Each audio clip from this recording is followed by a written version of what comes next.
Bonjour à toutes, bonjour à tous. Ben voilà, écoutez, comme promis, voici la vidéo de la mise à jour vers le fameux firmware 5.0 de la PSP. Alors bon, nous avons eu la chance de vous l'annoncer en premier il y a quelques semaines. D'ailleurs, petite parenthèse au passage, vous remarquerez que le CLUF, lui, date du 16 juin 2008. Ils n'ont pas mis à jour, donc blabla, blabla, blabla, comme d'habitude, plein de choses à dire. Donc, on a eu la chance de vous l'annoncer avant. Alors, ça a fait beaucoup couler d'encre, enfin plutôt crépiter de touches du clavier. Oui, quand même, PSPGen disent que c'est 5.0, du 4.05, ça fait beaucoup, etc. Donc, bon, on a eu la chance, on vous a annoncé l'information, on vous l'a fait partager, on vous avait montré des images. Tiens, les petites nouveautés officielles cette fois-ci, la catégorie se voit ajouter le PlayStation Network, ça c'est vraiment absolument génial. Il faut savoir que l'accès au PSN par la PSP c'est au top, hein. Elle marche super bien, extrêmement rapide, c'est un véritable plaisir que d'y accéder. Bon, c'est sûr que ça servira pas à tout le monde va pas acheter des jeux, mais bon, il y a des démos, il y a plein de choses, il y a la possibilité de jouer en réseau qui va s'ajouter, donc c'est vraiment un gros coup. Là j'avoue que Sony a réussi à faire même tenir ça sur moins de 26 mégas, je dis chapeau. Alors il y a aussi un nouveau XMB, alors ça ça va plaire à certains, certainement pas à d'autres, mais Sony a pensé, donc il laisse la possibilité de remettre le thème d'origine, donc ça pose pas de soucis, c'est un petit plus pour ceux qui en ont envie d'en profiter.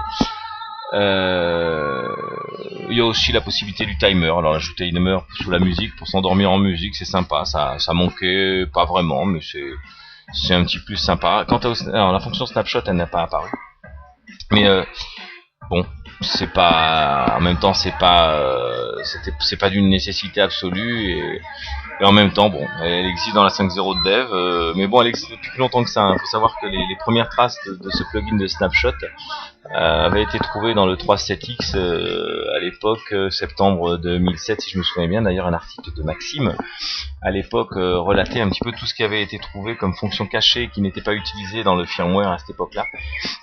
Et on y avait trouvé, à l'époque, des petites images de Skype.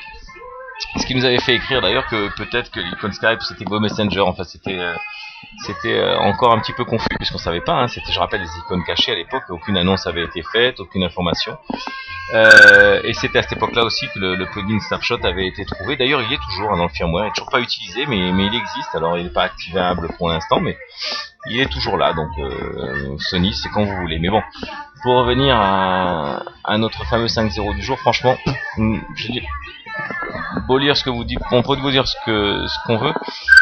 Cette fois Sony a fait du bon travail, et je dirais même plus que on s'est consulté tous, on en discutait avec Matt, on a discuté avec Eugène, on a discuté un petit peu avec Myriam, et on s'est dit bah écoute, on en est tous à peu près convaincus.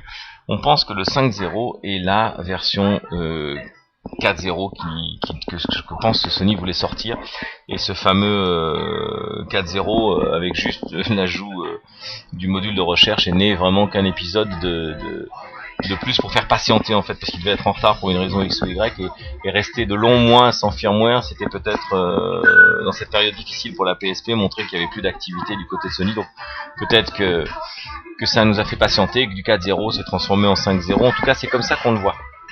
Voilà, là la mise à jour est terminée, on va rebooter, on va en profiter pour faire un petit saut sur les différentes nouveautés. Alors là on est sur la PSP 3000, hein, donc vous verrez la totale, c'est-à-dire toutes les nouveautés, puisque sur la PSP 3000 toutes les options s'activent. Sur la PSP 1000, il faut savoir que les options touchant l'écran, bien sûr, ne sont pas activées, puisqu'il n'y a pas de possibilité de se brancher en vidéo.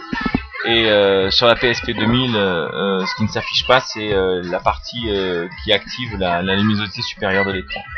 Voilà, si on a fait le point sur ces nouveautés, on va les voir dans quelques minutes. Avant, je voudrais vous parler un petit peu de PSPGen, puisque le 15 octobre devait être la mise en ligne de notre nouveau site. Alors je dis bien nouveau site et pas simplement nouvelle interface, hein, parce que beaucoup confondent notre nouvelle interface avec un simple habillage, un simple skin. Ce qui se passe en ce moment, c'est que le site est en train d'être totalement remis à jour. Alors quand on dit totalement, c'est-à-dire qu'il est réécrit, on va se la faire un petit peu à la scène, from scratch. C'est-à-dire que là nous avons une interface admin qui est quasiment terminée. Alors l'interface admin, c'est ce qui nous permet à nous de gérer le site, c'est-à-dire la publication des articles, la gestion des membres, etc., etc. Donc cette partie-là est quasiment terminée à quelques réglages près. Et là, notre développeur, enfin nos développeurs sont en train de s'occuper de la partie qui est la plus délicate, c'est-à-dire la mise en place d'une interface graphique, justement des blocs, les transferts de bases de données, la conversion des articles, parce qu'elle ne peut pas se faire de façon automatique, en tout cas pas pour tous. Voilà, donc on a quelques heures de travail. Allez, on en profite pour revenir un petit peu au firmware. Alors là, vous appréciez de suite le nouvel XMB. Enfin, c'est le même qu'avant avec juste une vague différente, donc une vague, j'allais dire un peu à la PS3. Alors là, vous voyez le nouvel icône magnifique, d'ailleurs, le PlayStation Network, le même que sur la PS3, PlayStation Store, donc un accès, on peut s'inscrire. On le verra tout à l'heure, on vous fera un tuto bien sûr, mais franchement, même ça a été amélioré, donc franchement là de ce côté-là, bravo Sony. RAS, s'inscrire maintenant au PlayStation Network est d'une simplicité absolue. Alors, rien n'a changé de ce côté-là, hein, donc là on va se promener un petit peu dans les paramètres. Alors, les paramètres, où c'est que ça a changé? Donc voilà, dans les paramètres système, donc sur une PSP 3000, donc vous allez y voir en plus l'espace de couleurs, vous voyez. Ça n'apparaît pas sur la PSP 1000 ni sur la PSP 2000, donc c'est étendu ou normal. Donc étendu, c'est des couleurs beaucoup plus vives, et cette fameuse connexion USB auto qui apparaît sur tous les modèles, 1000, 2000 et 3000, qui fait que quand on se connecte avec un câble, pouf, ça démarre directement en mode USB. On avait déjà vu ça quelque part dans leur background, mais bon, on le dira pas. Voilà, donc on a vu un petit peu les nouveautés. Là sur les thèmes, bon, maintenant sur il y a donc la possibilité de passer en original ou en classique. Sur la Slim et sur la PSP Slim et la PSP 3000, d'avoir un peu plus, puisqu'il y a le gourmand disque qui est dans le full flash, puisqu'il y a de la place avec les 64 mégas. Donc on descend un petit peu, on va arriver sur les paramètres de l'écran connecté. Donc ça ne s'affiche pas sur la PSP 1000, sur la PSP 2000 oui. Il y a la possibilité de modifier la sortie vidéo pour envoyer sur une TV, régler la taille de la TV, etc. Enfin ça n'a pas changé par rapport à avant. Il y a une petite fonction de plus qui existe, donc c'est toujours pareil sur la 2000 et la 3000. La réduction du scintillement, des fois que effectivement en mode entrelacé ça bougeait un petit peu. Voilà, donc ce sont les nouveautés essentielles. Donc il y a aussi une nouveauté du côté de la musique, mais là, je ne pourrais pas le montrer parce que quand on a fait les tests, on n'avait pas de musique, donc pas d'option particulière pour l'instant. En tout cas, on l'a pas vu. On regardera ça d'un peu plus près un petit peu plus tard. C'était pas très important. Voilà, on a fait un petit peu le tour de toutes les nouveautés. Et on vous donne rendez-vous dans la prochaine vidéo au courant de la soirée, je pense, pour vous donner des nouvelles au sujet justement du nouveau PSP Gen et du 5.0. Voilà, tout à l'heure.